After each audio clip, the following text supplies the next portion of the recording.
Hello and welcome to Business Today. I am Siddharth Zarabi, and with me here at the Davos Brainstorm is Prashant Ruia, the Director of Essar Capital. Prashant, welcome. The sun's out, and the beginning of the conversation, I want to begin with what has happened in the United States. President Trump has taken office. Several early decisions that he has taken. He seems to be holding off on a full-fledged tariff war for now. But when it comes to climate-related aspects, there seems to be the beginning of a rollback. I wonder if you had sense to absorb what he's announced, and what kind of broader impact is it likely to have? Well, for someone in the originally from the oil and gas business, first of all, thanks Siddharth for having me.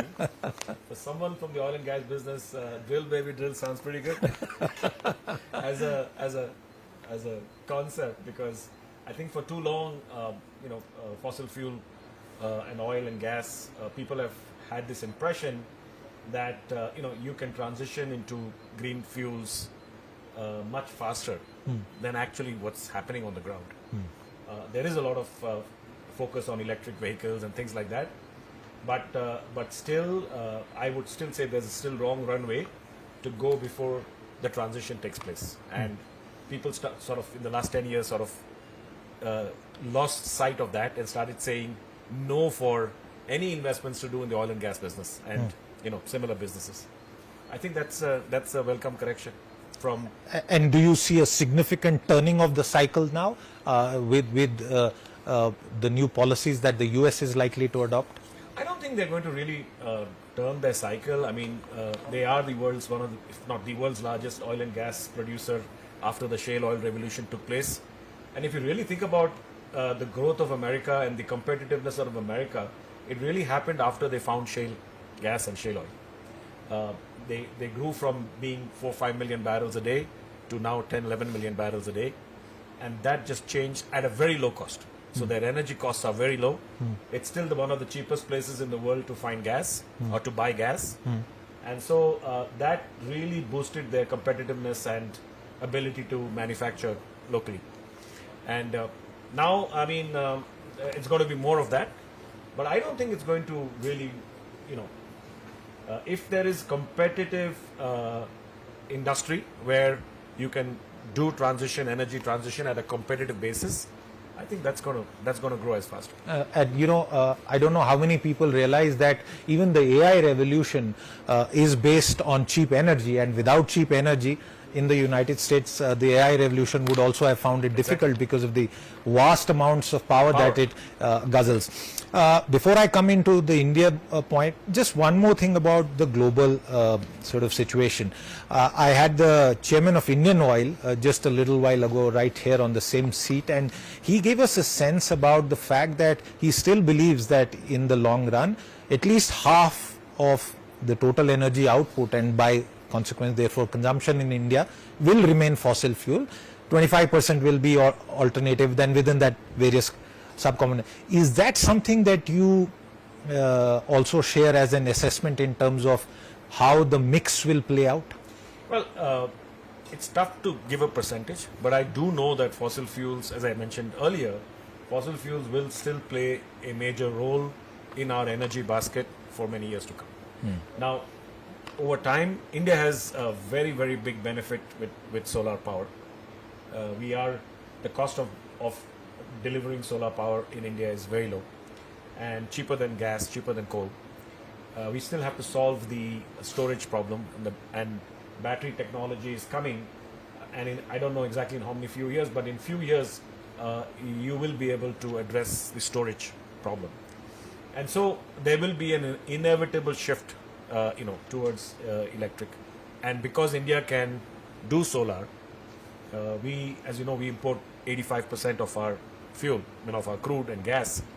And if you can replace that with solar, low-cost solar energy from India, I think it's a revolution, because first time in the history of India that we can generate our own energy without importing. Same kind of revolution which took place in the US when they found shale oil and shale gas. I think it's possible with solar in India. So, but it's getting there. We're getting there. I mean, our Prime Minister's goal of 500 gigawatts by 2030.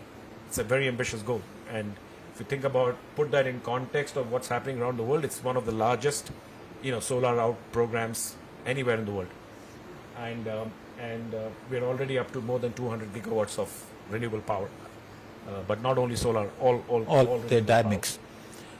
So yeah, I mean, there's an inevitable shift, but fossil fuels, I think, will be there for a long time. Essar has been building almost a 10 gigawatt power portfolio, which includes renewables as well. Give us a sort of update on where that stands, where's the rollout, and are you now looking at going beyond that target as well? No, I think first of all, Essar has been involved in the power sector from a long time. So we were one of the first to enter the power sector. When we set up a first gas-based plant, in the late 80s, right? That was even before Enron came to India. So we've been in the power sector for a long time. Obviously, the earlier power investments were largely around coal and natural gas. Initially, natural gas, then coal. But now, in the way we are looking at it going forward, our goal is to build about 8 to 10 gigawatts in the next 4-5 years. It's not a very aggressive or ambitious plan because many people have much more aggressive plans than what we have.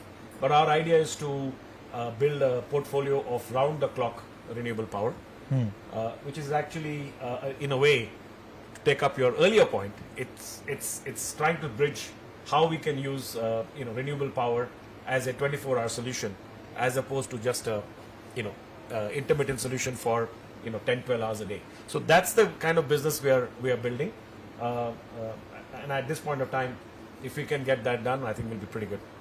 I don't know how many of our viewers would recall the very successful massive divestiture you did of the oil business, but you also run a similar operation, a smaller size one in the United Kingdom, the Stanlow refinery. You've been putting in place several initiatives there. How's that business doing? Well, again, Siddharth, what we are really trying to do is build 4 or 5 ecosystems which are all towards energy transition, decarbonization, basically replacement of fossil fuel technology. So that's the broad overview with what we are looking at these investments. The industrial decarbonization investment we are doing in the UK is one of them. And our goal there is to have the world's first decarbonized refinery. There is no other refinery in the world which has this program, what we have been able to do. I must say with massive support from the UK government. And it's because of their net zero program that they have announced that it's possible for us to become a player as part of that whole net zero program. And we are doing an industrial decarbonization of the refinery by building hydrogen, very large hydrogen, blue hydrogen plants, replacing all the fuel which we have with hydrogen, and also doing industrial carbon capture. Okay. And so this is it's a fairly developed program now. It's on way. We will have all of this in place over the next in the next 4 years from now, 4 maybe 5 years from now. Prashant, since you spoke about the UK government support, I wonder if you could draw a comparison between what the UK is doing when it comes to decarbonization versus where we stand from an Indian policy architecture. Very different policy. So the UK and Europe have a much more, they've taken a much more aggressive view on decarbonizing and basically net zero. There is a huge tax which every manufacturer pays in Europe for CO2. I mean, that to me is the key difference in decision between European policy and between Indian policy or Asian policy for that matter. So in the UK or in Europe, we pay now currently about $60 a ton of CO2 tax, and because companies are forced to pay that tax, they are much more aggressive in trying to decarbonize, because otherwise it's a huge burden on your balance sheet. Yeah. So and then the government itself is supporting all these investments. They have various programs which basically what cost for difference program or a capital subsidy program. There are various programs under which they support investments being made by companies to decarbonize. And they have a goal of, quite an ambitious goal for 2030 to decarbonize industry. And so we are really pleased to be part of that program. India is going at it differently. We don't have a CO2 tax. But Well, I hope nobody in government listens to that and gets an idea for a new tax, because I'm just pointing out the differences. I just hope the GST Council doesn't hear this part of the conversation. No, so we don't have a CO2 tax, but we are doing it slightly differently. We are encouraging technology and low-cost solutions which are competitive to really thrive. And it's a very interesting way of doing it, but we have the ability of doing that because of low-cost renewable power, solar power. We are going to now introduce electric mobility. Again, all these are competitive projects. There is no subsidy involved from the government, and we are yet being able to compete against fossil-based technology. So, for example, today solar power is much cheaper than coal-based or gas-based power. I think electric vehicles very soon will also become very competitive without any subsidy, in the market. So that's the shift taking place. It's a very interesting way of doing it. I don't think Europe has that option because their cost of renewable power is much higher than what India has. So, interesting. I remember it was at Davos itself a couple of years ago, that almost like a coming out interview after for Essar and for you, after sort of being one of the few examples really of completely deleveraging your balance sheet and undertaking a lot of pain and sacrifice in some ways in that process. I wonder if you look back from then to now, in terms of the progress for Essar 2.0, how would you review what's happened and looking ahead? Well, look, there's no doubt that the deleveraging program and the monetization program we did, it was a lot of years of hard work, which my father and my uncle and the whole Essar group put in. But it was a decision which they took, and I think in hindsight, being able to delever the balance sheet and getting serious value for the assets which we built was in a way, it provided us the opportunity to be able to pivot the group into all these new, investments which we are able to do with a much lighter balance sheet. I think the other big shift is we are much more focused around, building equity value as a group, as an investment thesis. Earlier we obviously were focused on equity value, but it was also focused on trying to build market share and create and using large debt capacity and leveraging to the extent which was desired. But I think right now the focus is much more around new technologies which can be taken to the market much faster compared to before. Like, you're building a steel plant, it's a 5-6 year investment cycle. You're building renewable power or any of these businesses, 2 years, investment cycle. So much faster investment cycle, get to the market faster, and hopefully we can create value. And at the same time, invest in new technologies which will be there for the next 20-25 years. So the deleveraging and the monetization has actually afforded us that opportunity to do, which we're very grateful for. How would the Essar business portfolio look, let's say 5 to 10 years from now? What can you tell our viewers? Well, I hope, as I said, the group we are looking at it as, from the holding company, which is Essar Global, we are looking at it as making equity investments in and building businesses in spaces which are futuristic, which in building ecosystems which will last for the next 20 years. It's also cutting edge cutting edge technology to help to help build these businesses.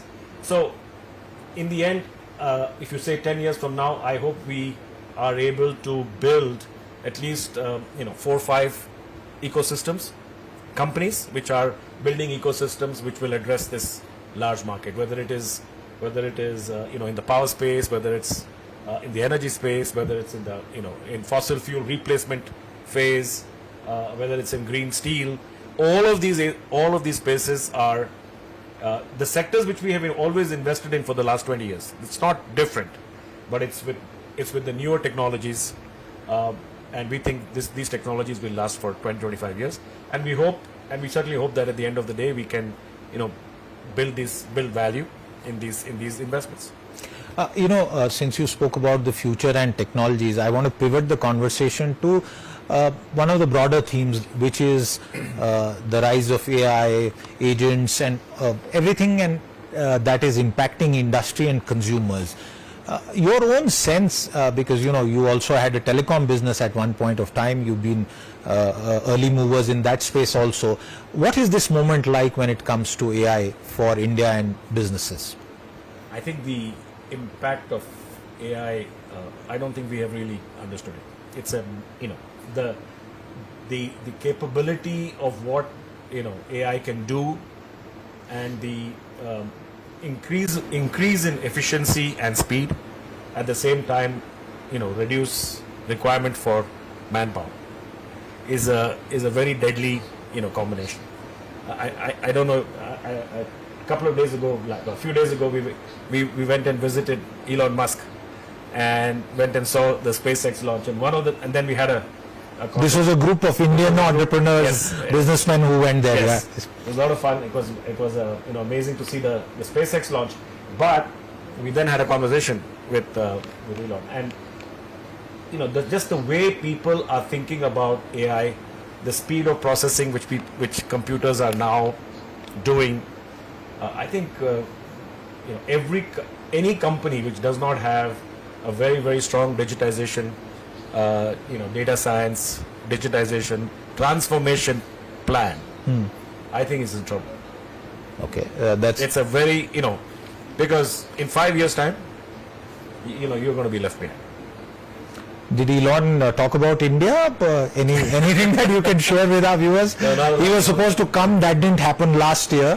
But we didn't get into too much about India, but we certainly got into things like what's happening in some of these technologies. And absolutely, and in his entire business portfolio and the Department of Government Efficiency, I think that's going to keep him busy for some time.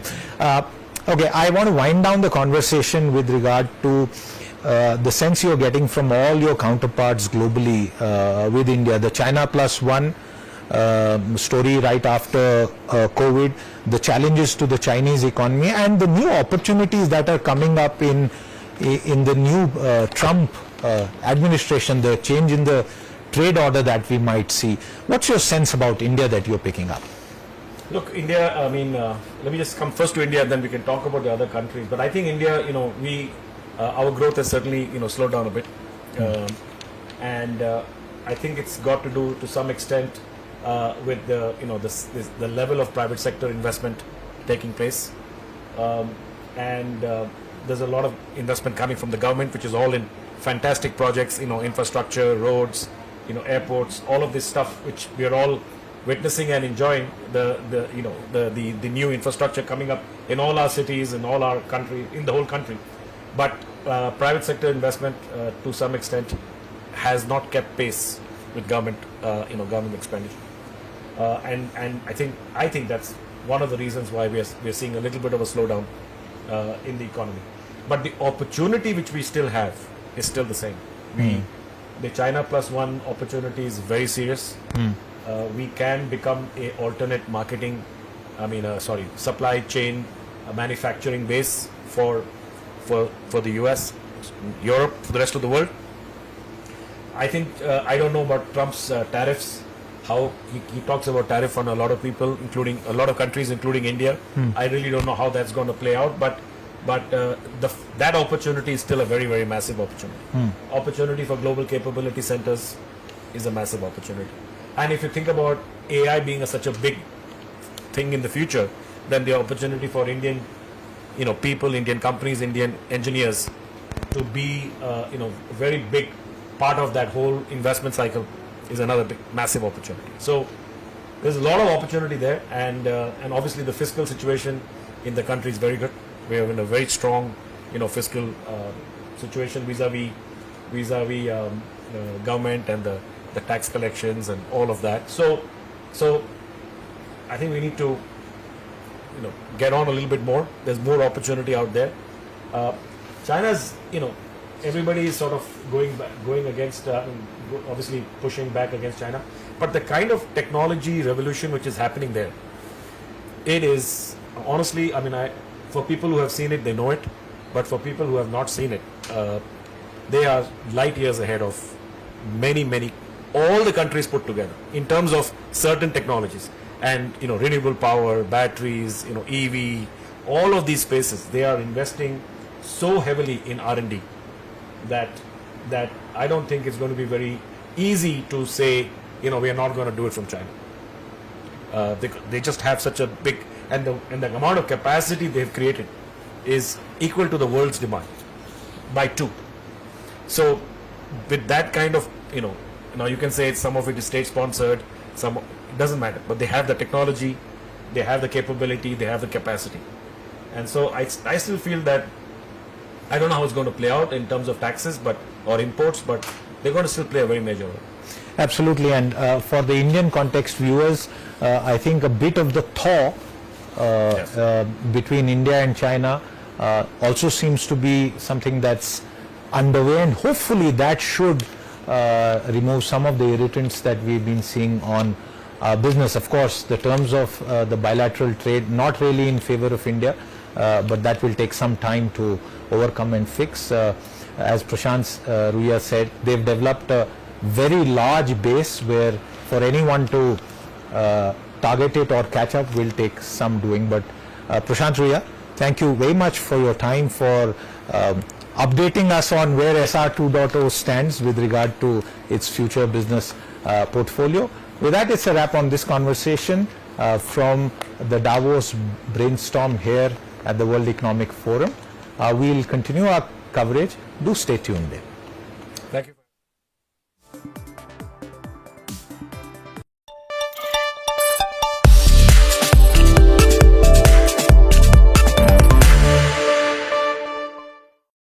Hello and welcome to Business Today. I'm Siddharth Zarabi, and with me is the Chief Secretary of the Government of Uttar Pradesh, Manoj Kumar Singh. Manoj Kumar Singh, welcome to